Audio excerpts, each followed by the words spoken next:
بسم اللہ الرحمن الرحیم۔ امیر المومنین علیہ الصلوۃ والسلام اور دنیا سے نفرت۔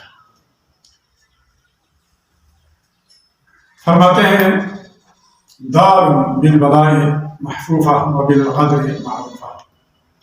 جو تعبیر دنیا کی مذمت میں امیر المومنین نے بیان کی ہے، ایسا کسی نے بیان نہیں کیا۔ آپ نے جس طرح یہ تعبیر